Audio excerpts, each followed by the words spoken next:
Di balik gedung tinggi berlogo BUMN, ada permainan kotor yang menjerat pejabat di kursi empuknya.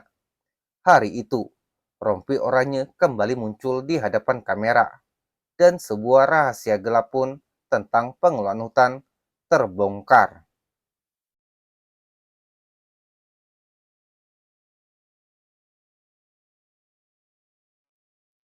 Kamis sore, 14 Agustus 2025, di Gedung Merah Putih KPK.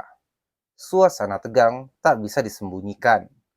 Tepat pukul 15.59 WIB, tiga orang turun dari ruang pemeriksaan, bukan dengan langkah bebas, melainkan dengan tangan yang diborgol, mengenakan rompi oranye yang menjadi simbol aib di negeri ini.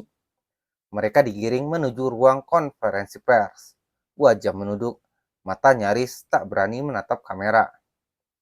Ketiga orang ini adalah hasil dari operasi tangkap tangan KPK di kantor PT Inhutani 5, sebuah perusahaan plat merah yang mengelola kawasan hutan di Indonesia.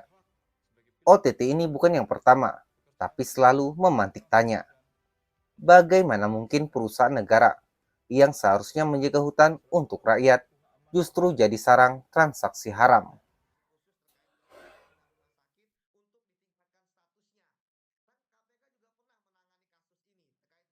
Sehari sebelumnya, Rabu 13 Agustus 2025, tim KPK menggerebek kantor Inhotani 5. Wakil Ketua KPK, Fitro Rahcayanto, mengkonfirmasi ada 9 orang diamankan dari direksi BUMN, pihak swasta, hingga staf perizinan.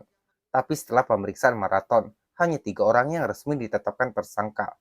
Barang bukti, uang tunai 189.000 dolar Singapura, setara 2,4 miliar rupiah. Dua mobil mewah, Rubicon, dan Pajero juga ikut diamankan. Modusnya suap pengelolaan kawasan hutan, sebuah istilah yang terdengar administratif, tapi di baliknya ada potensi kerusakan ekosistem, pembalakan liar, dan perampasan hak rakyat atas tanahnya.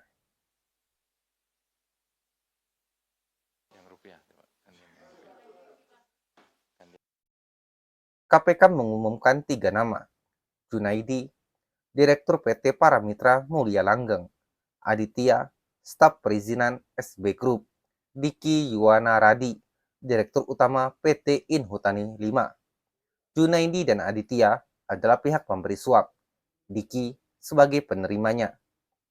Undang-Undang Pemberantasan Tindak Pidana Korupsi jelas mengatur mereka terancam hukuman berat, tapi publik bertanya, apakah vonis nanti akan cukup memberi efek jera? Sebab kasus korupsi di sektor kehutanan bukanlah cerita yang baru.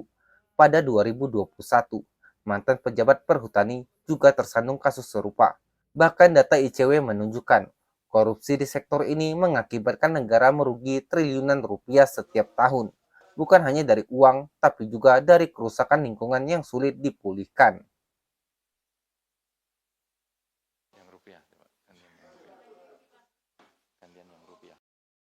Bagi sebagian orang, ini hanyalah berita kriminal biasa. Tapi bagi masyarakat adat yang hidup di tepi hutan, ini adalah kabar duka. Setiap izin yang diselundupkan lewat suap berarti pohon-pohon yang tumbang, sungai yang tercemar, dan tanah yang tak lagi subur. OTT KPK di Inhutani 5 mengingatkan kita, korupsi bukan hanya soal uang diperangkas, tapi juga soal masa depan generasi yang akan kehilangan hutang warisan mereka. Dan pertanyaan itu kembali muncul, sampai kapan BUMN yang seharusnya milik rakyat akan dibiarkan jadi ladang transaksi kotor di balik meja rapat? Jika Anda percaya bahwa hutan bukan untuk dijual, suarakan pendapat Anda di kolom komentar. Bagikan video ini karena kasus seperti ini tak boleh hilang dari ingatan publik. Keadilan harus ditegakkan untuk hutan, untuk rakyat. Sampai jumpa di video berikutnya. Stay waras di dunia yang semakin gila.